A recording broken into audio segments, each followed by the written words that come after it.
Ήρθαμε να επισκεφτούμε το Ευρωπαϊκό Αστεροσκοπείο εδώ στο όρος Παρανάλ. Αυτά εδώ είναι τα μεγάλα τηλεσκόπια και έχουν και κάποια μικρούλικα βοηθητικά εκεί στο βάθος. Αυτός ο καθρέφτης ζυγίζει 23 τόνους, έχει διάμετρο 8,2 μέτρα και κοστίζει καμιά 20 εκατομμύρια ευρώ. Για να τον φέρνουν με καράβι από τη Γερμανία, όπου κατασκευάστηκε το 1999, ήταν ένας άθλος.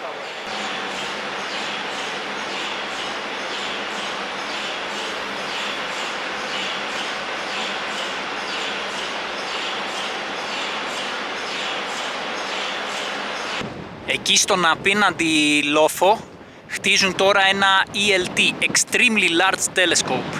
Υπολογίζεται να είναι έτοιμο το 2029.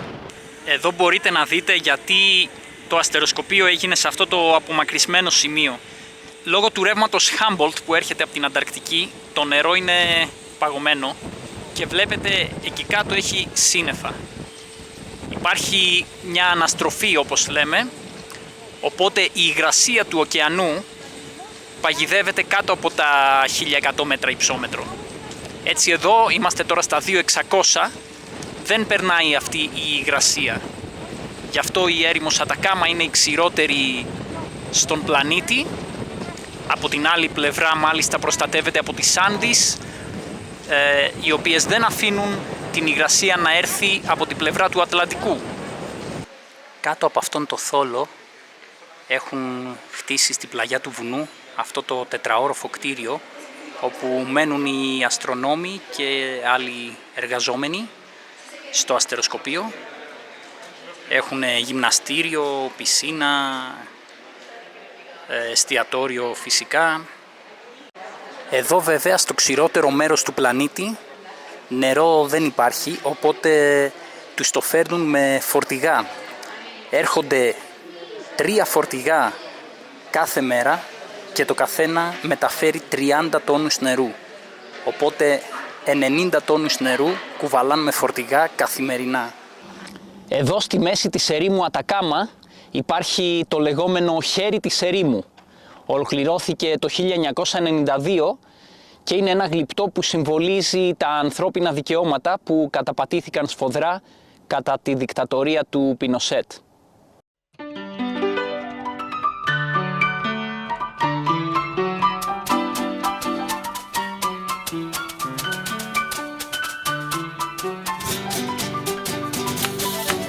Así que son huecas, cabros.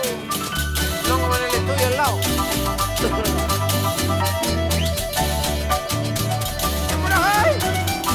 Ay, Malaya, ¿por qué? ¿Por qué? Morena.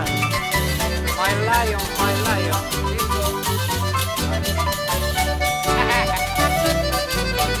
Malaya morena, ¿por qué? ¿Por qué? Porque no me amas morena, Malaya morena, sabiendo que por ti muero, Malaya morena, sabiendo que por ti muero, Malaya morena, que mi corazón se cansa, Malaya morena. Η Αγγελική πήγε να αγοράσει θεραπευτικά βότανα των Ιθαγενών. Τι πήρες? Πήρα κάτι με καρχαρία. Με καρχαρία? Τι με καρχαρία? Έχει μέσα κάτι από καρχαρία. Και τι θα σου κάνει αυτό? Δεν ξέρω, μπορεί να γίνω baby shark. Χόντρος από καρχαρία, χόντρο από ένα άλλο ψάρι, έναν άλλο χόντρο, κάτι άλλο, μια σπισάλτσα και κολαγόνο. Νόστιμο ακούγεται. Εντάξει, ξέρω, να το δοκιμάσω.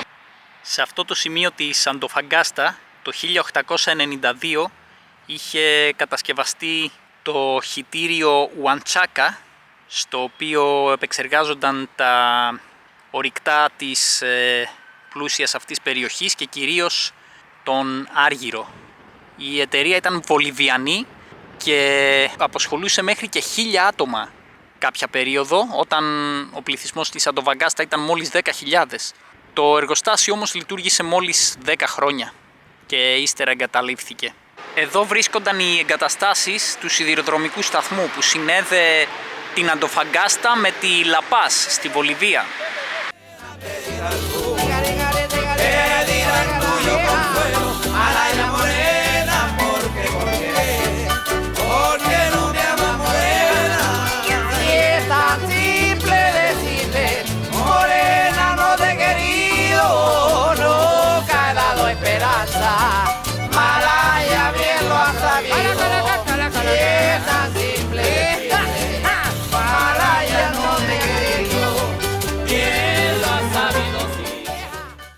Μέχρι το λιμάνι έφταναν οι σιδηροδρομικές γραμμές και έτσι φόρτωναν στα πλοία τα ορυκτά που έφερναν τα τρένα.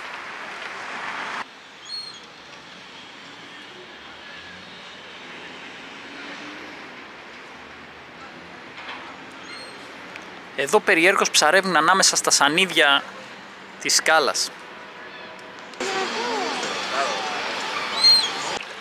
Να τα πάλι τα θαλάσσια λιοντάρια. Άραξαν. Όλη μέρα μες στη ρέκλα είναι.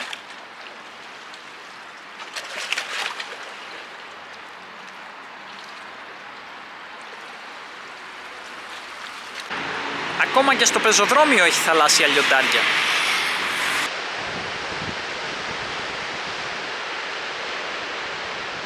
Αυτή εδώ η αψίδα αποτελεί το σύμβολο της Αντοφαγκάστα.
Επιτέλους, μετά από μήνες που δεν είχα πετάξει στην Παταγωνία λόγω των ισχυρών ανέμων, εδώ στο Ικίκε ήρθε η ώρα να το απολαύσω ξανά.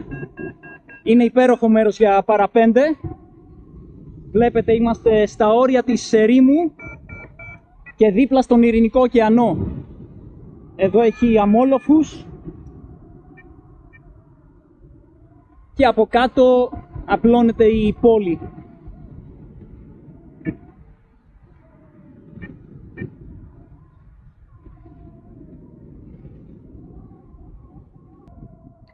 Τώρα διασχίζω την πόλη και θα προσγειωθώ εκεί κάτω στη παραλία, δίπλα στους ουρανοξύστες.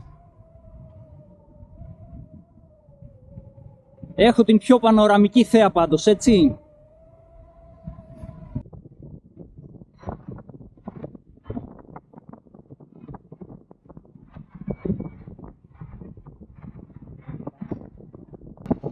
Τώρα πετάω ακριβώς πάνω από εδώ που διανυκτερεύουμε. Να, σε αυτό εδώ το πάρκινγκ διανυκτερεύουμε. Φαίνεται και η μοτοσυκλέτα μου.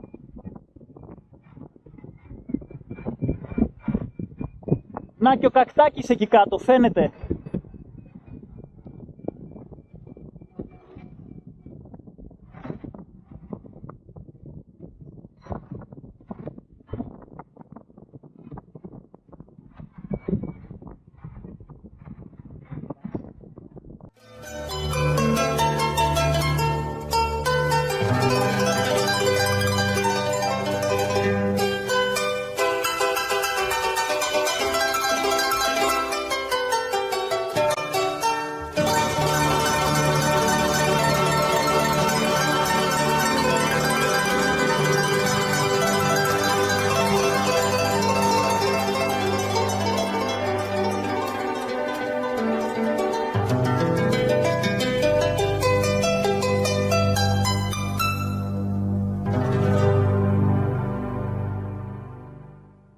Αυτός εδώ είναι ο οικισμός Λαπάλμα, ο οποίος χτίστηκε το 1872 προκειμένου να στεγάσει τους εργάτες οι οποίοι εργάζονταν στα ορυχεία της περιοχής για την εξόρυξη νητρικού νατρίου.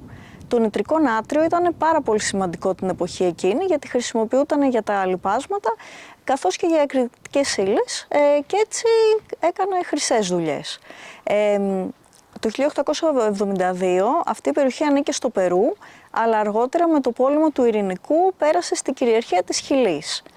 Το ορυχείο αυτό συνέχισε για σχεδόν έναν αιώνα, όπου το 1960 εγκαταλείφθηκε πλέον, γιατί η Γερμανία είχε βρει τρόπο πλέον να παράγει νητρικό νάτριο στο εργαστήριο. Οπότε και χρεοκόπησαν εδώ τα ορυχεία.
Μέχρι και πισίνα είχαν μέσα στην έρημο Ατακάμα εκείνη την εποχή.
Αυτά είναι τα καλούπια που χρησιμοποιούσαν.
αυτές εδώ ήταν ατμομηχανές.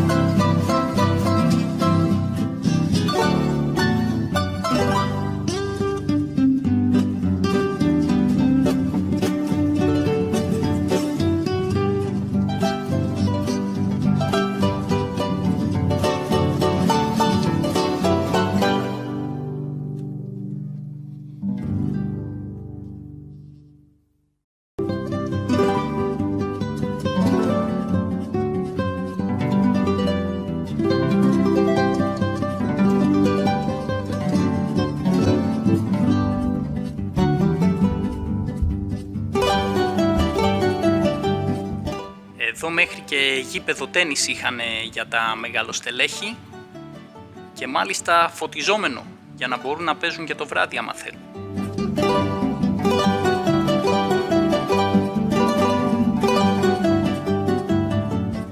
Εδώ ήταν η αγορά του οικισμού. Αυτές είναι οι διάφορες διαφημίσεις ανά τον κόσμο σχετικά με το νητρικό νάτριο της χυλής. Προωθούσαν τη χρήση του στα χωράφια για αύξηση της παραγωγής.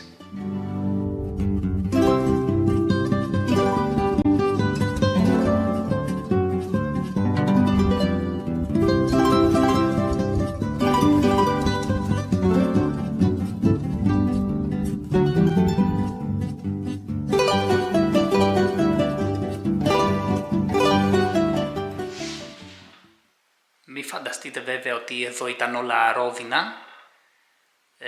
και εδώ πέρα, όπως σε πολλά άλλα μέρη, όταν οι εργαζόμενοι εξεγείρονταν για τις συνθήκες εργασίας, σφαγιάζονταν.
Έχεις χώρο.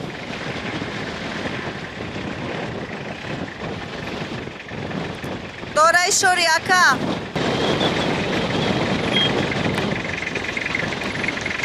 Λίγο που...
Εδώ ήταν ο πρωτεύων μήλος που άλεθε τα πετρώματα.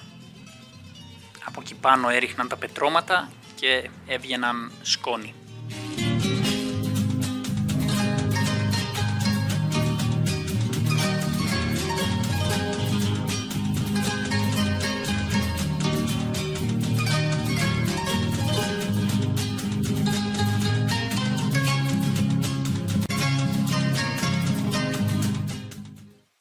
Αυτός είναι ο γίγαντας του Ταραπακά. Έχει 86 μέτρα ύψος, οπότε θεωρείται η μεγαλύτερη αρχαία ανθρωπόμορφη φιγούρα στον κόσμο. Χρονολογείται από το 1000 μετά Χριστό περίπου και εικάζεται ότι απεικονίζει τη θεότητα των Άνδεων του Νουπά. Μάλιστα το γεωγλυφικό αυτό χρησιμεύε ως αστρονομικό ημερολόγιο. Η ευθυγράμμιση της σελήνης με τις γραμμές γύρω από το κεφάλι της θεότητας όριζε τις εποχές. Έτσι οι ηθαγενείς υπολόγιζαν πότε θα έρθουν οι πολυπόθητες βροχές στην άνυδρη έρημο Ατακάμα και ανάλογα κανόνιζαν τη σπορά. Έχουν βρεθεί πάνω από 5.000 τέτοια γεωγλυφικά στην έρημο Ατακάμα, αλλά σίγουρα αυτό είναι ένα από τα πιο εντυπωσιακά.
Αυτή τη διαδρομή την περίμενα καιρό.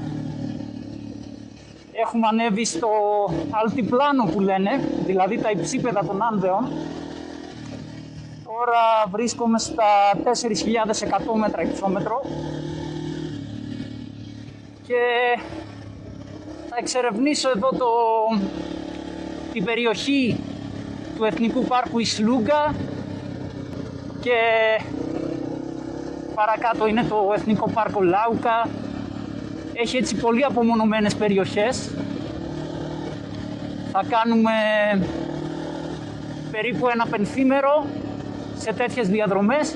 Η Αγγελική έχει πάει από άλλον χωματόδρομο πάλι, αλλά εντάξει, η Αγγελική διαλέγει το σύντομο δρόμο και εγώ εξερευνώ δεξιά-αριστερά ότι έχει ενδιαφέρον. Έχει πολλές αλικές,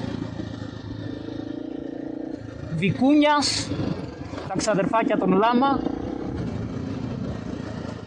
Στο βάθος φαίνονται και οι χιονισμένες βουνοκορφές. Είναι απίστευτο το τοπίο.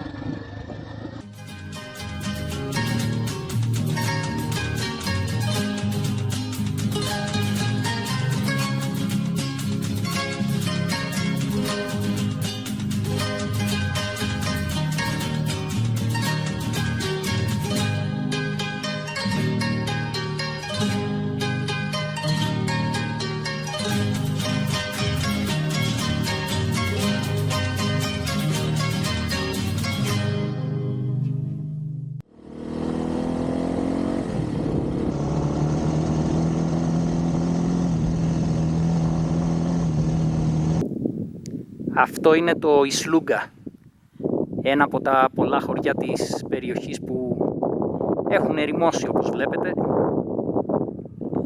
αλλά έχουν αυτούς τους καταπληκτικούς ναούς που μου αρέσουν πολύ. Δεν είναι ιδιαίτερα γραφικοί.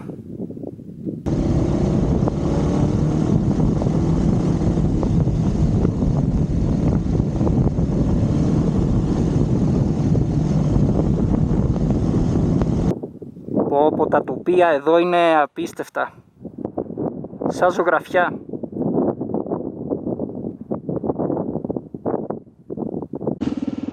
Σε αυτές τις περιοχές, στα υψίπεδα, τα χωριά εγκαταλείφθηκαν στα τέλη του 19ου αιώνα, όταν βρέθηκε νήτρο πιο παραλιακά, και έτσι οι κάτοικοι των υψηπέδων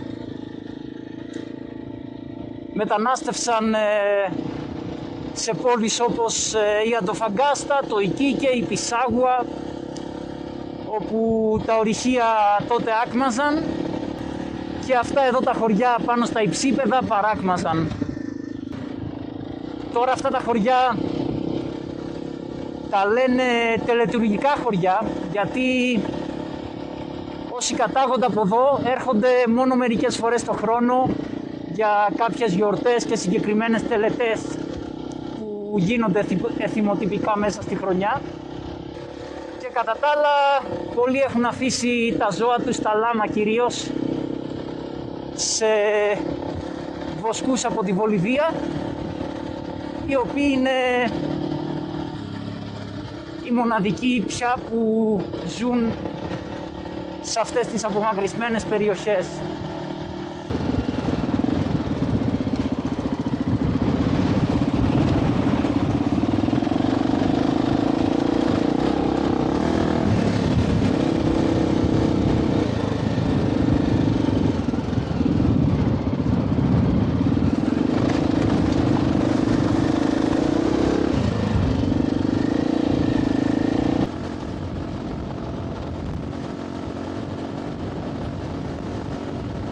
Βλέπετε αυτό το φράχτη? Εδώ είναι τα σύνορα με τη Βολιβία. Φυσικά δεν υπάρχει ψυχή, οπότε θα περάσω για λίγο, γιατί να το, Βολίβια.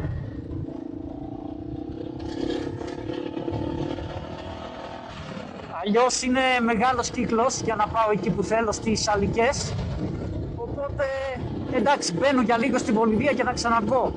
Μην το πείτε σε κανέναν, δεν είναι τίποτα, 10 χιλιομετράκια, μπαίνω, βγαίνω. Θα περάσω εκείνο το λόφο και από πίσω ξαναμπαίνω χιλί.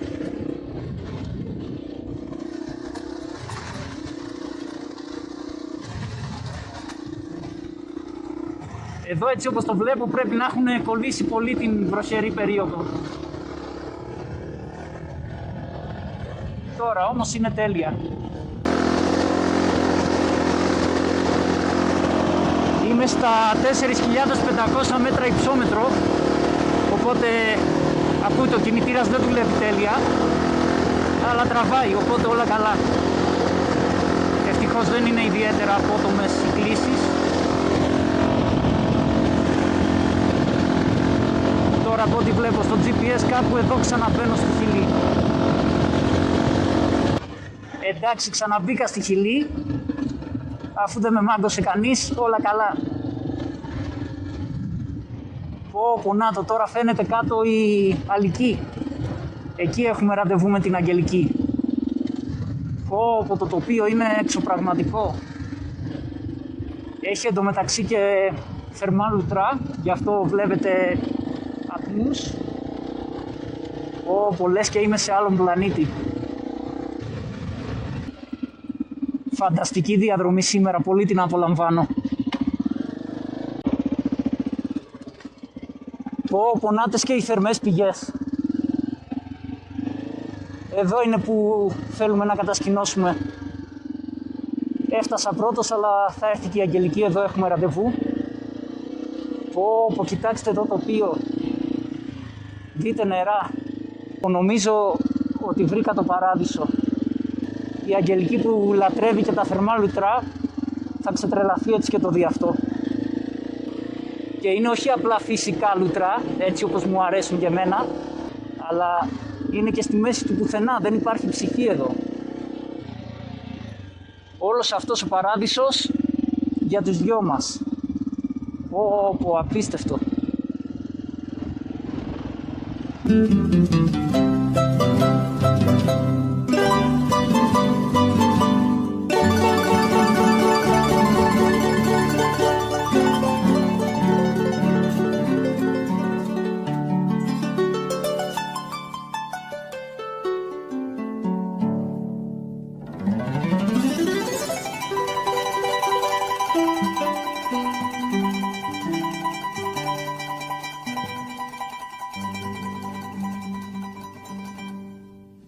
Τι λέει, πως ήταν η διαδρομή που έκανες εσύ?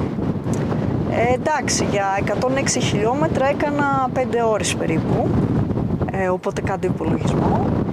Είχε διάφορα κομμάτια, ήταν όλο χωματόδρομος. Το πρώτο κομμάτι, εντάξει, ήταν αστείο. Είχε κάποια βυθίσματα, αλλά τίποτα, δηλαδή ούτε καν 4x4 δεν έβαλα. Και μετά? Μετά βρέθηκα σε ένα σημείο που το ζορίστηκα λίγο, γιατί είχε πάρα πολλούς δρόμους. Οπότε... ναι, αυτό συμβαίνει, επειδή δημιουργούνται αυτά τα κυματάκια σε έναν δρόμο και μετά πηγαίνει ο άλλος από δίπλα, πηγαίνει ο άλλος από παραδίπλα και δημιουργούν πολλούς παράλληλους χωματόδρομους. Οπότε ήταν αυτό. Εντάξει, βγήκε, δεν ήταν τόσο θέμα, ήταν λίγο αγχωτικό, αλλά εντάξει. Επίσης στο δρόμο είδα τα πρώτα μου αλπάκα, ήταν συγκλονιστικά τέλεια. Μετά είδα και λάμα. Αχα. Και μετά ξαναείδα αλπάκα. Εντάξει. Οπότε άξιζε το κόπο? Εντάξει, μέχρι εκεί εννοείται άξιζε το κόπο, αλλά μετά ξεκινήσανε κάτι ζόρια που... Εντάξει, για μένα ήταν ό,τι πιο δύσκολο έχω κάνει ποτέ μου οδηγικά. Μετά ήταν τα ζόρια? Ναι, μετά ήταν τα ζόρια, πολύ μετά. Ήταν ένας δρόμος κάπως κουραστικός και όταν δηλαδή έκανα ας πούμε 20 χιλιόμετρα σε πάνω από μία ώρα. Και λέω εντάξει, όταν στρίψω αριστερά ίσως να είναι καλύτερα. Αλλά όχι. Ήταν χειρότερα? Εκεί βασικά δεν θα έπρεπε να λέγεται δρόμος. Είχε κάτι βάραθρα γεμάτα πέτρες, όχι αρκετές πέτρες βέβαια για να πατήσεις πάνω, απλά για να σπάσεις το αυτοκίνητό σου full. Σε μια φάση πίσω ρόδα μου κιόλας έπεσε μέσα στο βάραθρο. Ευτυχώς έχουμε αργά, έχουμε 4x4, τα έχουμε όλα αυτά, οπότε την έβγαλα. Η αλήθεια δεν μου ξανασυμβεί ποτέ αυτό. Αισθάνθηκα λίγο αβοήθητη, αλλά εντάξει, τα κατάφερα, μπράβο μου, συγχαρητήριά μου. Βγήκες μετά αργά δηλαδή? Ναι, μετά πάρα πολύ αργά και γενικά έκανα καμιά 10 χιλιόμετρα τουλάχιστον με αργά, γιατί δεν έβγαινε αλλιώς, ήταν Τι να πω. Δηλαδή, μπράβο, μωράκι ντροπή στη μου. χειλή για αυτό το δρόμο. Οδηγάρα, μπράβο. Να τα βλέπεις αυτά. Μας έβγαλε Να ας τα προπρόσωπους εκτιμάς στο Δον Ρούφος. Ελπίζω Καλά να μην που του έχουμε 4x4 κι να αργά. μην του έμεινε κανένα κουσούρι, αλλά εντάξει, και από θερμοκρασία καλά ήταν και από λάστιχα καλά ήταν, όλα καλά ήταν. Τέλεια. Πω, είναι απίστευτο. Είμαστε στα 4.300 μέτρα υψόμετρο και το νερό για μένα εδώ έχει την ιδανική θερμοκρασία. Εδώ είναι χλιαρό, μπορώ να μουλιάζω για ώρες. Και μάλλον αυτό θα κάνω. Για την Αγγελική, εντάξει, πιο πέρα που βγάζει ατμούς, εκεί είναι πιο καυτό. Η Αγγελική πρέπει να πάει εκεί μάλλον. Πω, αυτό είναι από τα πιο όμορφα μέρη που έχω επισκεφτεί ποτέ στη ζωή μου. Μέχρι τώρα οι αγαπημένες μου θερμές πηγές ήταν στο Πόζαρ, αλλά νομίζω πως σήμερα αυτές είναι οι αγαπημένες μου θερμές πηγές σε όλο τον κόσμο. Έχω επισκεφτεί πολλές, αλλά αυτές εδώ είναι το καρδιά. Είμαι ήδη καμιά ώρα μες στο νερό και δεν το χορταίνω. Όπως καταλαβαίνετε, μάλλον θα είμαι όλη η μέρα εδώ, θα κατασκηνώσουμε εδώ, να το απολαύσουμε, γιατί δεν βρίσκεις εύκολα τέτοια μέρη. Είναι παράδεισος. Λοιπόν, εδώ πέρα στα υψίπεδα των Άνδεων έχουμε ανέβει στα 4.300 μέτρα υψόμετρο, βλέπετε. Και η μεγάλη μας ανησυχία ήταν αν θα λειτουργεί η σόμπα μας, το αερόθερμο πετρελαίου, σε τέτοιο υψόμετρο, γιατί από άλλους που έχω ακούσει δεν λειτουργούσε. Είχαν άλλοι, μας έλεγε ένας ίδιο τέτοιο κινέζικο που είχε, ας πούμε, δεν λειτουργούσε. Και αυτό θα ήταν μεγάλο πρόβλημα, γιατί οι θερμοκρασίες πέφτουν κάτω από το 0 σε τέτοιο υψόμετρο το βράδυ, την ημέρα είναι καλά. Αλλά κάναμε το τεστ, έκανα κάποιες ρυθμίσεις εδώ στο μείγμα, γιατί καταλαβαίνετε το πρόβλημα είναι ότι η ατμόσφαιρα είναι πιο αραιή και υπάρχει λιγότερο οξυγόνο. Ρύθμισα λοιπόν το μείγμα ώστε να έχει και λιγότερο πετρέλαιο για να έρθει στα ίσια του, να μην είναι πλούσιο το μείγμα, και από ό,τι φαίνεται το αερόθερμό μας λειτουργεί. Τώρα, όπως δείχνει εδώ, πήρε μπρος η αντλία πετρελαίου. Φέρνει πετρέλαιο. Έχω ρίξει βέβαια αντιπαγωτικό μέσα στο πετρέλαιο, γιατί σε τέτοιες θερμοκρασίες καταλαβαίνετε το πετρέλαιο έχει πρόβλημα. Και άμα παγώσει το πετρέλαιο θα έχουμε μεγάλο θέμα και στον κινητήρα και στο αεροθερμό μας. Με το αντιπαγωτικό όμως είμαστε εντάξει, λειτουργεί και η σόμπα μας, οπότε δεν θα παγώσουμε. Η Αγγελική είναι πολύ ευτυχισμένη με αυτό. Έξω έχει -3, μέσα 18 με το αερόθερμό μας. Μια χαρά είμαστε. Και μέχρι τα χαράματα προφανώς θα πέσει κι άλλο η θερμοκρασία έξω.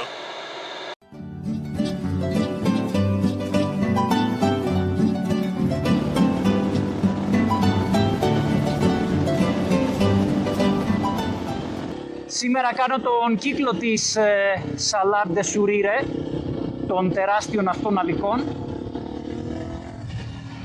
Εδώ βλέπετε βγήκα σε έναν εγκαταλειμμένο οικισμό και έχει μια μεγάλη λίμνη με φλαμίγκο.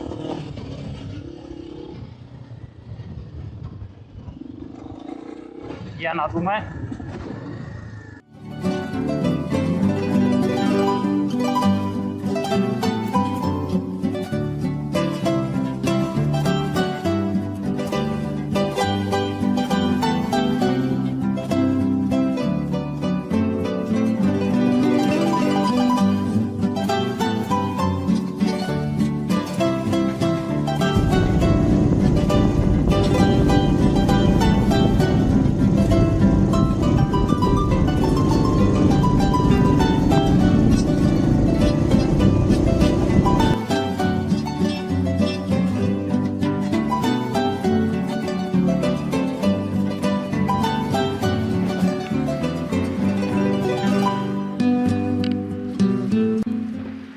Αυτός εδώ ναός έχει και αχιρένια στέγη.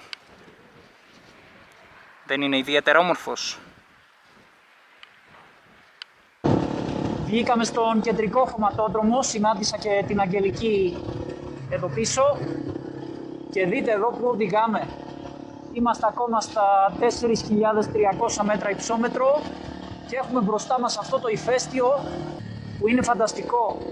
Έχει αυτό το χαρακτηριστικό κονικό σχήμα, είναι όλο χιονισμένο. Τρομερή θέα. Απίστευτα τα τοπία εδώ πάνω στα υψίπεδα των Άνδεων.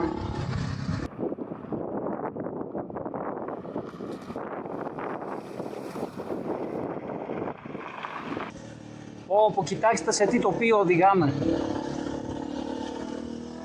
Έχουμε και το φεγγάρι από πάνω μας.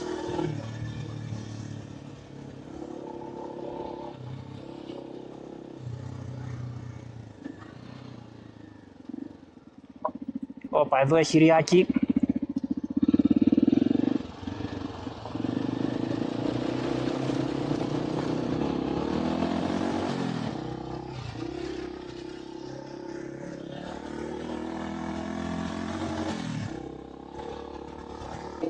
Όπο, δείτε εδώ που οδηγάμε. Στη σκιά του ηφαιστείου Παρινακότα, που έχει αυτό το χαρακτηριστικό κονικό σχήμα και είναι πολύ εντυπωσιακό.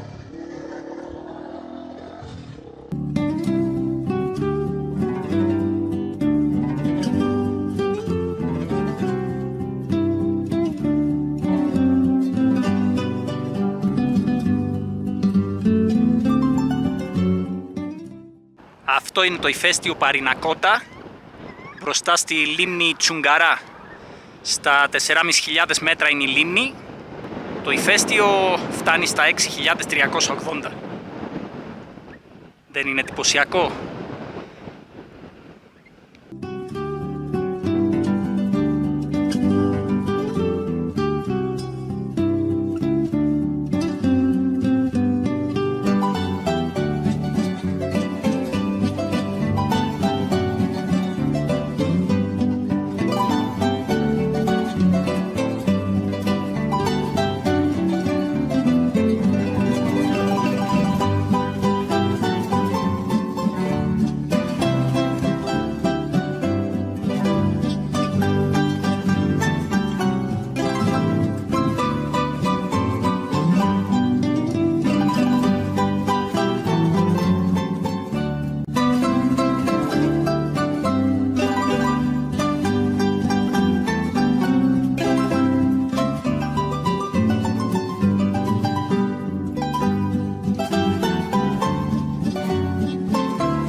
Όπου τώρα το πρωί είναι παγωμένη η λίμνη. Έπεσε η θερμοκρασία το βράδυ μέχρι τους -6 πάλι. Αυτό είναι το στοιχειωμένο χωριό Παρινακότα, στα 4.400 μέτρα υψόμετρο. Να και ο ναός του χωριού. Όπου αυτά τα χωριουδάκια πολύ μου αρέσουν. Δεν είναι πολυγραφικά? Βέβαια τώρα δεν υπάρχει ψυχή, ερειπωμένο τελείως. Αυτά είναι τα δέντρα κενιόα. Είναι τα μόνα που φύονται εδώ πάνω στα υψίπεδα. Κανένα άλλο δέντρο δεν αντέχει στα 4.500 μέτρα όπου βρίσκομαι τώρα. Σήμερα πήρα το μηχανάκι να κάνω μόνος μου μια βόλτα. Η Αγγελική έμεινε δηλαδή κάτω στο χωριό, στο Κούτρε, και εγώ ήρθα εδώ στο Σιουριπλάσα, στα 4.600 μέτρα υψόμετρο. Έχει αυτό το φοβερό βουνό που βλέπετε, είναι πολύχρωμο λόγω των ορυκτών που έχει. Ήταν πολύ ωραία και η διαδρομή μέχρι εδώ και το μέρος βέβαια βλέπετε είναι μαγικό.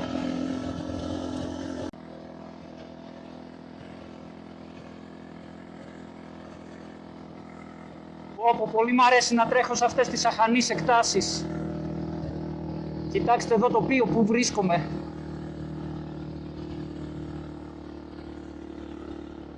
Και οδηγάς στο απέραντο όπου θέλεις.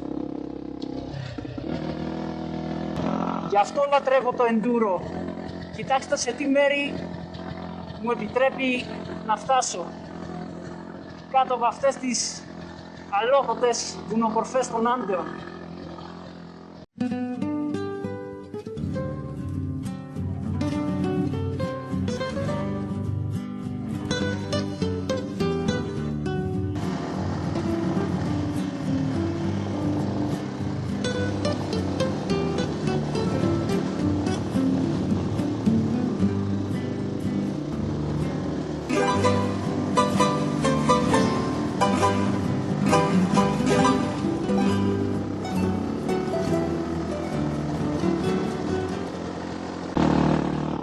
Wow, έχει ανέβει και ένα 4x4 εδώ πάνω. Έχω ξεπεράσει τα 4.900 μέτρα. Κοντεύω να φτάσω τα 5.000. Το μηχανάκι ζορίζεται φανερά λόγω της αραιής ατμόσφαιρας, βλέπετε. Ανεβαίνω σιγά σιγά με πρώτη.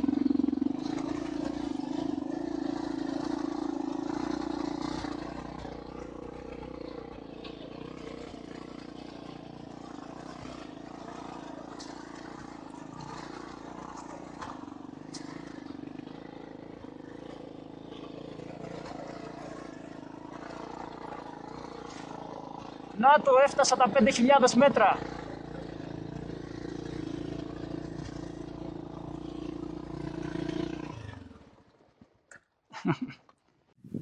Κοιτάξτε εδώ που έφτασα. Στο Σουριπλάσα, στα 5.000 μέτρα υψόμετρο. Και η θέα κόβει την ανάσα. Κυριολεκτικά, λόγω του υψομέτρου. Τα κατάφερε ο Κακτάκης.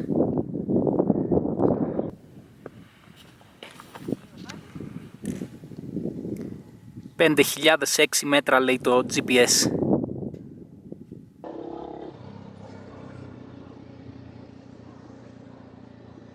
Όπως το βάθος φαίνεται μέχρι και ο Ειρηνικός ωκεανός, που είναι 100 χιλιόμετρα μακριά σε ευθεία.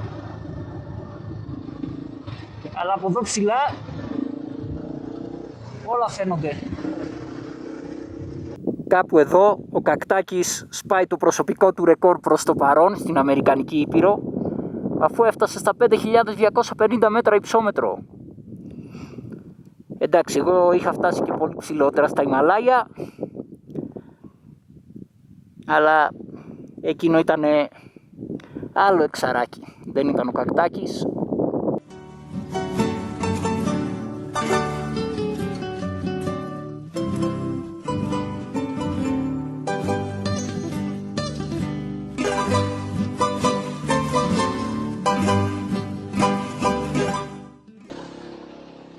Αυτό είναι το κεφαλοχώρι της περιοχής, το Πούτρε.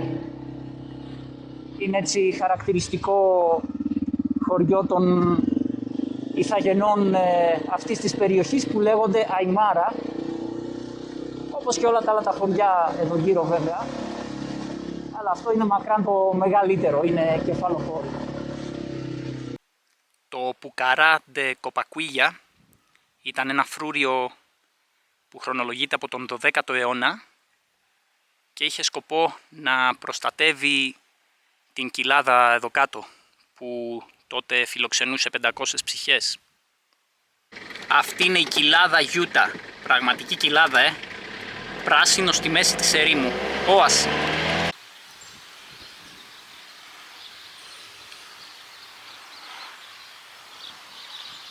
Κάτι πολύ ενδιαφέρον είναι ότι οι ελιές καλλιεργούσαν και στη Λατινική Αμερική και μάλιστα έφτιαχναν ελαιόλαδο. Αυτή εδώ η φάρμα λειτουργούσε από τον 17ο αιώνα. Εδώ στην Ατακάμα έχουν βρεθεί κάποιες από τις αρχαιότερες μούμιες στον κόσμο. Τον Τσιντσόρο. Χρονολογούνται από το 5.000 π.Χ. και μόνο μία μούμια στη Βόρεια Αμερική έχει βρεθεί που είναι αρχαιότερη, κατά 2.500 χρόνια. Φανταστείτε ότι αυτές εδώ οι μούμιες στην Ατακάμα είναι 2 χιλιετίες παλιότερες από ότι οι αρχαιότερες Αιγυπτιακές που έχουν βρεθεί. Οι Τσιντσόρο αφαιρούσαν από τους νεκρούς τα όργανα και μάλιστα άνοιγαν και τον εγκέφαλο για να αφαιρέσουν το μυαλό. Γέμιζαν το κενό με φυτικές ύλες και πυλό, ενώ πολλές φορές αφαιρούσαν ακόμα και το δέρμα και κάλυπταν το πρόσωπο του νεκρού με μάσκα.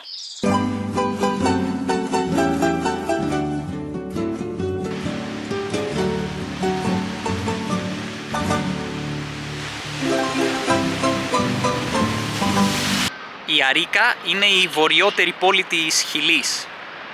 Στο Περού ανήκε μέχρι το 1880, αλλά με τον πόλεμο του Ειρηνικού η Χιλή την κατέκτησε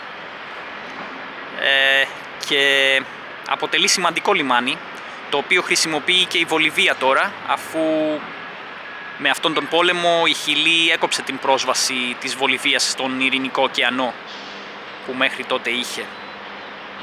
Το κτίριο που κάποτε ήταν τα τελωνία της Αρίκα το σχεδίασε ο Άιφελ. Και αυτός εδώ ναός του Αγίου Μάρκου από τον γνωστό Άιφελ κατασκευάστηκε, στο Παρίσι. Τον έφεραν με πλοίο και τον συναρμολόγησαν εδώ. Μάλιστα, όλη αυτή η κατασκευή είναι σιδερένια. Το ναό αυτό τον είχε παραγγείλει το 1870 ο Περουβιανός πρόεδρος. Μην ξεχνάμε ότι τότε η Αρίκα ήταν μέρος του Περού.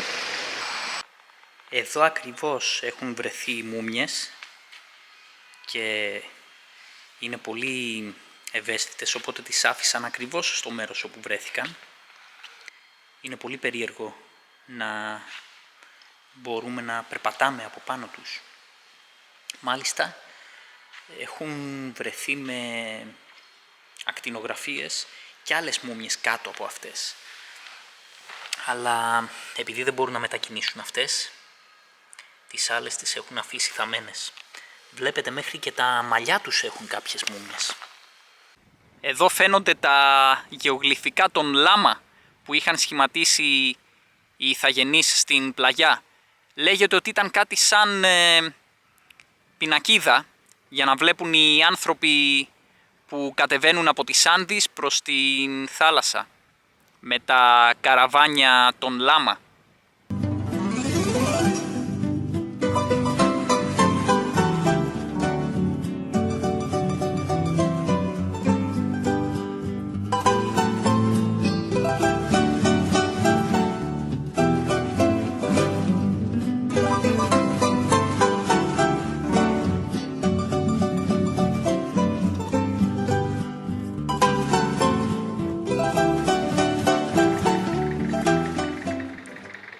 Σε αυτόν εδώ τον προστατευμένο κόλπο ήταν το σημαντικό λιμάνι της Πισάγουα.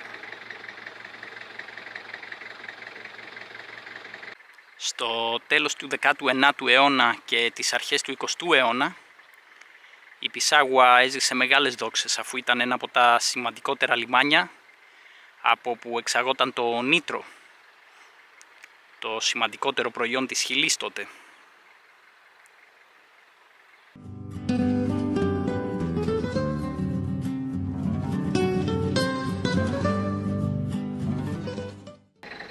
Αυτό εδώ ήταν το νοσοκομείο της εποχής. Αυτό αριστερά ήταν το θέατρο της Πισάγουα.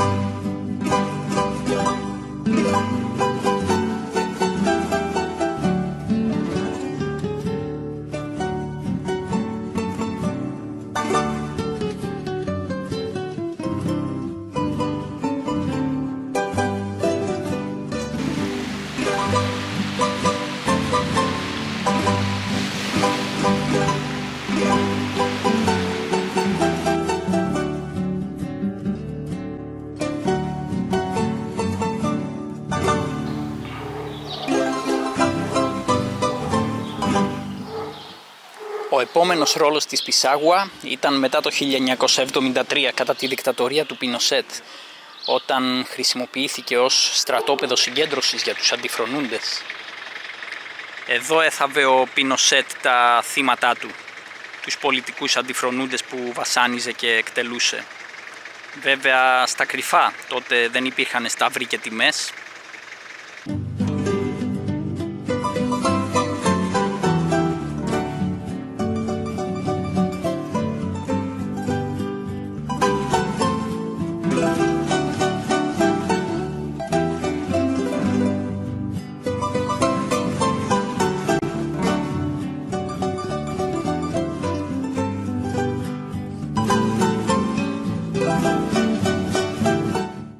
Το 1990 σε αυτόν τον μαζικό τάφο είχαν βρεθεί 19 πτώματα.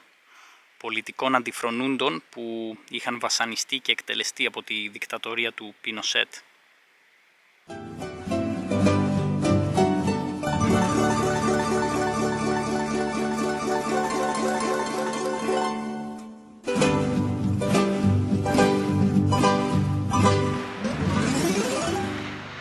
Εδώ ήταν χτισμένος ο παλιός οικισμός της Πισάγουα.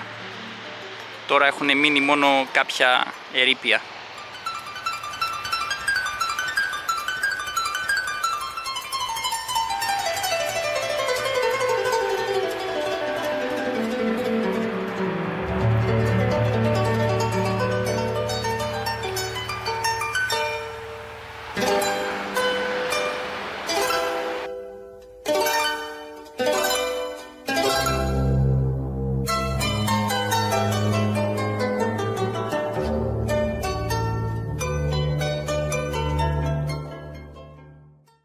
Αυτό είναι το ορυχείο Τσουκουικαμάτα κοντά στην πόλη Καλάμα.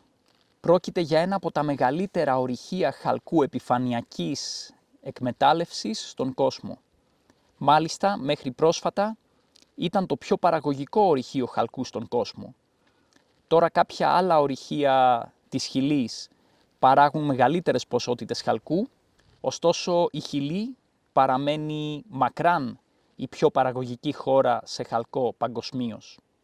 Αυτό το ορυχείο είχε επισκεφτεί και ο Τσε Γκεβάρα κατά τη διάρκεια του ταξιδιού που έκανε με τον φίλο του ανά τη Λατινική Αμερική και τότε είχε γράψει για την εκμετάλλευση που τον ενόχλησε αφού τα ορυχεία αυτά εκμεταλλεύονταν μια εταιρεία από τη ΣΥΠΑ και οι ανθρώπινες ζωές φυσικά δεν μετρούσαν. Το 1971 τα ορυχεία της Χιλής κρατικοποιήθηκαν και έκτοτε παραμένουν σε κρατικά χέρια μέχρι σήμερα. Αυτό είναι το χωριό με το αστείο όνομα Τσιου Τσιου.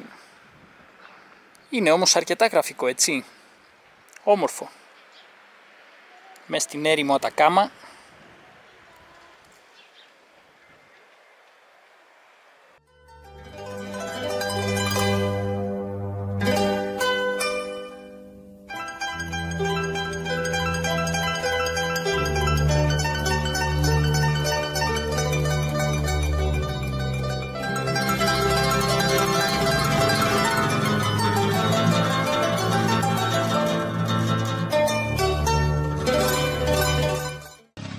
Έχουμε φτάσει στην περιοχή του Σαν Πέδρο ντε Ατακάμα. Ανεβήκαμε πάλι στα υψίπεδα των Άνδεων, αλλά από διαφορετική πλευρά, κοντά στο τριεθνές Βολιβίας, Χιλής και Αργεντινής. Τώρα έχω ανέβει πάλι στα 4.400 μέτρα υψόμετρο και ακόμα και μες στη μέρα έχει αρκετό κρύο. Τα χέρια μου έχουν παγώσει. Φοράω αυτά τα γάντια και από μέσα ισοθερμικά γαντάκια εξτρά. Αλλά αυτή τη φορά που δεν έχω βάλει θερμαινόμενα χερούλια στο μηχανάκι, είναι δύσκολα τα πράγματα. Πάντως το τοπίο με αποζημιώνει. Είμαι ανάμεσα στα βουνά, είναι πανέμορφα. Ψάχνω τώρα να βρω έναν θερμοπίδακα κάπου εδώ μες στα βουνά για να δούμε άμα θα μπορέσω να φτάσω μέχρι εκεί.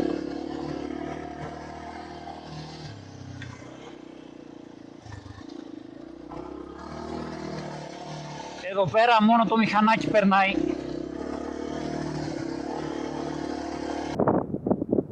Να, εδώ είναι η θερμοπίδα, σαν και μόνο ατμούς βλέπω. Δεν φαίνεται νερό να πετάγεται. Έξω λέει -2 το θερμόμετρο. Μέσα έχουμε 18 βαθμούς ευτυχώς με το αερόθερμο. Τα τζάμια έχουν παγώσει και το καυτό νερό που αναβλύζει από τη γη ατμίζει. Για να βλέπετε την Αγγελική να έχει βουτήξει σημαίνει ότι το νερό είναι καυτό. Όλο αυτό το ποτάμι έχει καυτό νερό. Να δούμε τώρα εγώ πώς θα βουτήξω. Να και τα βικούνιας μέσα στον δρόμο. Τώρα κατεβαίνουμε από τα υψίπεδα των Άνδεων σιγά σιγά προς το Σαν Πέντρο ντε Ατακάμα, που είναι εκεί κάτω στο βάθος. Δηλαδή από τα 4.000 μέτρα και υψόμετρο θα φτάσουμε στα 2.500.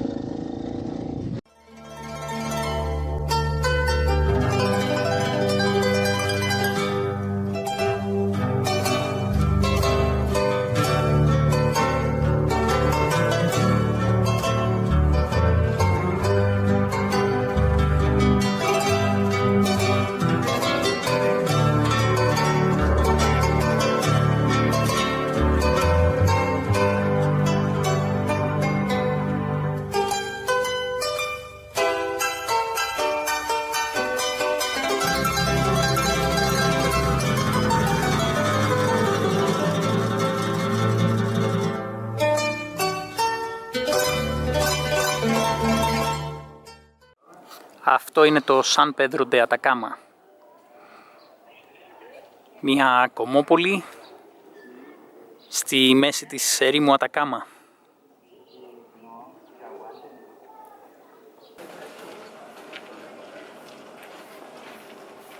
Εδώ στην πλατεία έχει φωτεινό σηματοδότη που δείχνει τα επίπεδα υπεριόδους ακτινοβολίας κάθε στιγμή.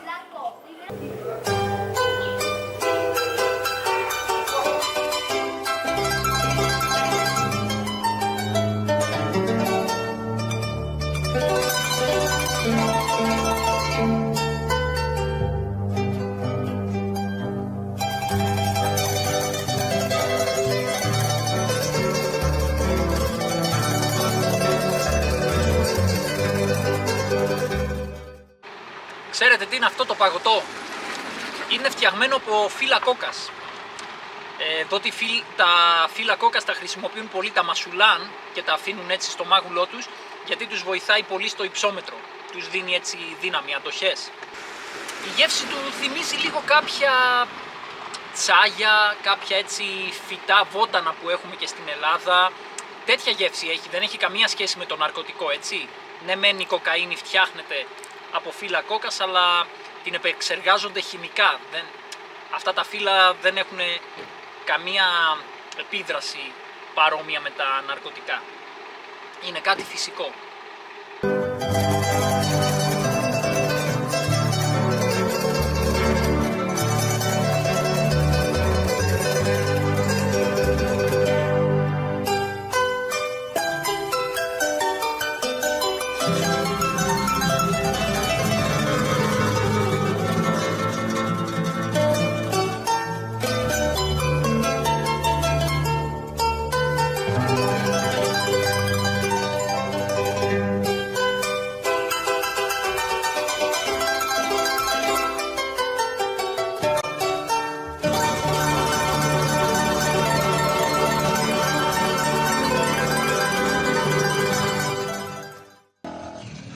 Χωνόμαστε τώρα για λίγο μέσα στην έρημο Ατακάμα για να πάμε στο λεγόμενο Magic Bus.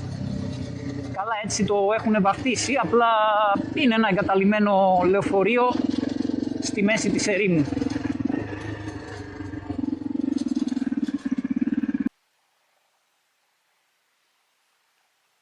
Αυτό το τοπίο λες και είναι στον Άρη είναι. Αυτό στο βάθος είναι το ηφαίστειο Λικανκαμπούρ.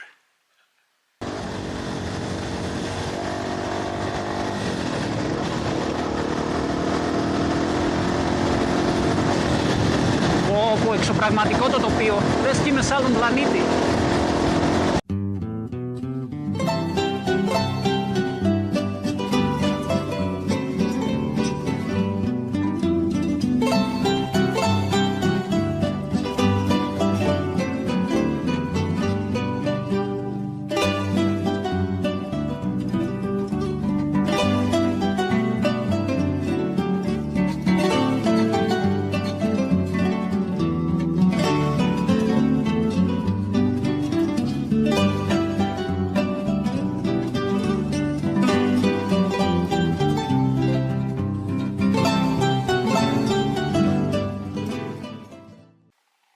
Αυτό είναι το επωνομαζόμενο Magic Bus της Ατακάμα.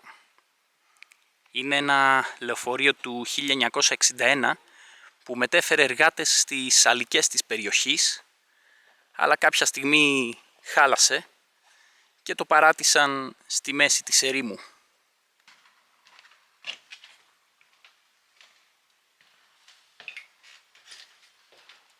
Οδηγέ, στάση! Πιπ! Κατεβαίνω έρημο Ατακάμα.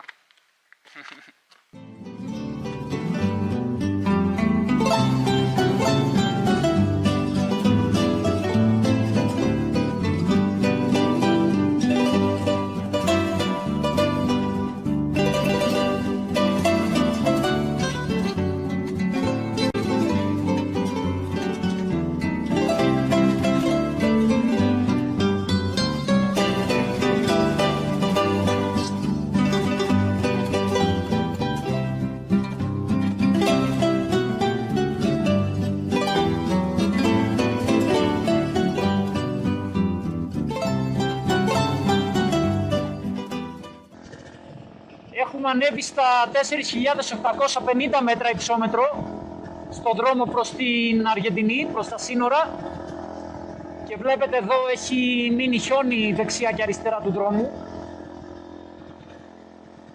Ευτυχώς, από ό,τι φαίνεται, ο δρόμος είναι ανοιχτός. Την ημέρα οι θερμοκρασίες είναι μια χαρά, είναι δηλαδή 10-15 βαθμούς, αλλά το βράδυ πέφτουν αρκετά κάτω από το 0. Αυτό είναι το ηφαίστειο Λικανκαμπούρ. Οδηγάμε δίπλα του σήμερα. Όπου εδώ έχουν παγώσει και οι λίμνες.